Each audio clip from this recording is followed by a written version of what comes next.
విద్యార్థులకు అన్యాయం జరుగుతోంది అంటే నీట్ పేపర్ లీకేజ్కి సంబంధించిన విషయాల గురించి స్టూడెంట్స్ ప్రొటెస్ట్లు చేస్తున్నారు. సో దీనికి సంబంధించి రాహుల్ గాంధీ కూడా నిన్న ప్రొటెస్ట్లో పాల్గొన్నారు. సో అన్యాయంగా రాహుల్ గాంధీని పోలీసులు అరెస్ట్ చేయడాన్ని నిరసిస్తూ హైదరాబాద్లో ఇందిరాగాంధీ చౌక్ దగ్గర అయితే చాలామంది లీడర్లు వచ్చారు. అంటే స్వచ్ఛందంగా ప్రొటెస్ట్ని నిర్వహిస్తున్నారు. అయితే ప్రస్తుతం మనతో పాటు కొంతమంది ఉన్నారు, మాట్లాడదాము. నమస్తే సార్, మీరు ఎక్కడి నుంచి, మీ పేరు? నా పేరు మోమిన్ రోషన్ జమీర్ అండి. నేను మన Telangana Pradesh Congress committee legal cell state general సెక్రటరీని, అలాగే మన Hyderabad Waqf protection and coordination committee మెంబర్ని గవర్నర్ ఆఫ్ తెలంగాణ నుంచి అండి. అయితే చాలామంది అంటే మనం ఢిల్లీలో జంతర్ మంతర్ దగ్గర కూడా చూసాము, సిపిజే కావచ్చు, సోనం వాంగ్చుక్ కావచ్చు, స్టూడెంట్స్ గురించి they are fighting for the only ఒక రైట్ ఎడ్యుకేషన్ గురించి they are fighting. And moreover నిన్న జరిగిన ఇన్సిడెంట్ని ఎట్లా చూస్తారు? రాహుల్ గాంధీని అరెస్ట్ చేయడాన్ని ఎట్లా ఖండిస్తారు మీరు? ఫస్ట్ ఆఫ్ ఆల్ అండి, నేను చెప్తున్నాను, అక్కడ స్టూడెంట్స్ చేస్తున్నది పీస్ఫుల్ ప్రొటెస్ట్. వాళ్ళ న్యాయమైన డిమాండ్ని వాళ్ళు పెట్టారు.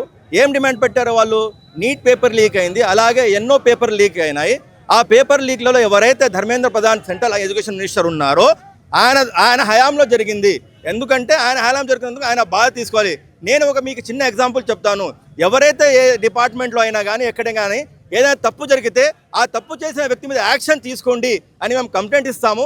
అలాగే వేరే వేరే డిపార్ట్మెంట్లో కానీ మినిస్ట్రీస్లో కానీ ఎక్కడైనా కానీ ఎప్పటి నుంచో మేము చూస్తున్నాము, ఎవరైతే తప్పు చేస్తారో వాళ్ళ మీద తప్పకుండా యాక్షన్ తీసుకుంటారు.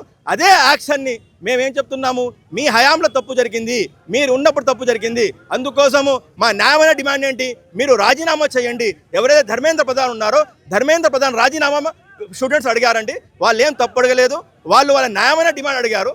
దాన్ని అక్కడ ఏం చేశారంటే ఢిల్లీలో అన్యాయంగా స్టూడెంట్స్ని చాలా విపరీతంగా దారుణంగా వాళ్ళని కొట్టడం జరిగింది. మీరు అందరూ చూశారు. స్టూడెంట్స్ అంటే వాళ్ళే టెర్రరిస్టులు కాదు, వాళ్ళు ఓన్లీ స్టూడెంట్సే. వాళ్ళు పీస్ఫుల్గా ప్రొటెస్ట్ చేస్తుంటే వాళ్ళని రక్తం వచ్చినట్టు వాళ్ళ తల్లు పగలగొట్టి, వాళ్ళ చేతులు కాళ్ళు పగలగొట్టి, వాళ్ళని అన్యాయంగా దారుణంగా వాళ్ళని కొట్టడం మేము దీన్ని కాంగ్రెస్ పార్టీ తరఫు నుంచి తీవ్రంగా ఖండిస్తున్నాను. అలాగే రాహుల్ గాంధీ గారు పిల్లల్ని ఏదైతే కొట్టారో ఏదో జరిగిందో అది అన్యాయమని, దాని గురించి పీస్ఫుల్గా ప్రొటెస్ట్ చేస్తే రాహుల్ గాంధీ గారిని అరెస్ట్ చేయడం, దాన్ని కూడా మేము తీవ్రంగా ఖండిస్తున్నాను.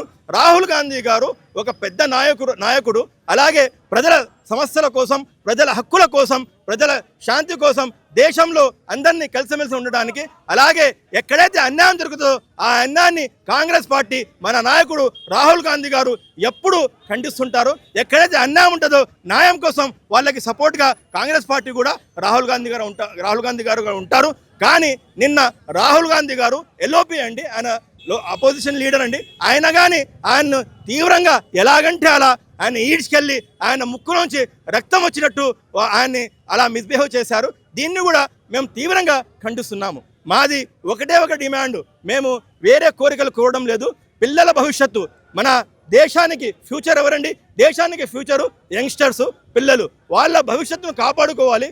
ప్రతి పేరెంట్ ఈరోజు దుఃఖంలో బాధలో ఉన్నారు. ఎందుకు దుఃఖంలో బాధలో ఉన్నారంటే వాళ్ళ పిల్లల్ని విపరీతంగా విచక్షణ రహితంగా కొట్టారండి పోలీసులు. ఎవరు కొట్టించారు? కేంద్ర హోంమంత్రి అమిత్ షా గారు వాళ్ళ ఆర్డర్స్ కేంద్రం ఆర్డర్స్ ప్రకారం పోలీసు వాళ్ళు వాళ్ళ మీద యాక్షన్ తీసుకున్నారు.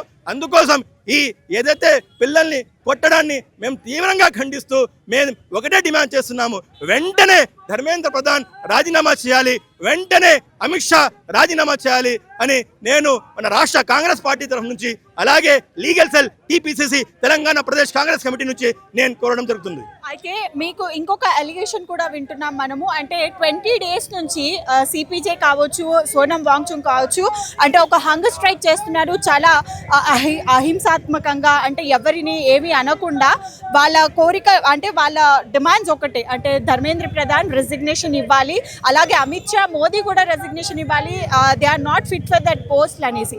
కానీ ఈ 20 daysలో కూడా ఎప్పుడు రాహుల్ గాంధీ వెళ్ళి స్టూడెంట్స్ని సపోర్ట్ చేయలేదనే ఎలిగేషన్ వస్తుంది. దానికి ఏం చెప్తారు? నేను ఒక మాట చెప్తానండి. కాంగ్రెస్ పార్టీ ఎల్లప్పుడూ ప్రజల శ్రేయస్సు కొరకు, స్టూడెంట్స్ శ్రేయస్సు కొరకు, ఈ దేశం శ్రేయస్సు కొరకు పనిచేసే పార్టీ కాంగ్రెస్ పార్టీ.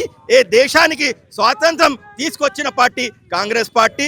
దేశంలో పెద్ద యూనివర్సిటీలు, పెద్ద ప్రాజెక్టులు, ప్రతి ఒక్కటి ప్రజల శ్రేయస్సు కోసం పనిచేసిన పార్టీ కాంగ్రెస్ పార్టీ. అలిగేషన్స్ చెప్పేవాళ్ళు చాలా మంది చెప్తారు. మీకు తెలుసు, ఛాత్రోంకే సాత్ అని ఎన్నో ప్రోగ్రామ్స్ పెట్టి స్టూడెంట్స్తో మాట్లాడి, స్టూడెంట్స్తో డిస్కస్ చేసి పెద్ద మీటింగ్లు పెట్టి, మొన్ననే రీసెంట్గా ఉత్తరాఖండ్లో కూడా అక్కడ ఒక ప్రోగ్రాం పెట్టడం జరిగింది. మీకు అందరికీ తెలుసు, కాంగ్రెస్ పార్టీ వాళ్ళు తప్పకుండా అక్కడికి వెళ్ళారు. పెద్ద పెద్ద నాయకులు కూడా అక్కడికి వెళ్ళి వాళ్ళని సపోర్ట్ చేశారండి. కానీ ఏదైతే అలిగేషన్స్ వస్తున్నాయో అదంతా తప్పండి. అలిగేషన్ చేసే వాళ్ళు ఎప్పుడు చేస్తూ ఉంటారు.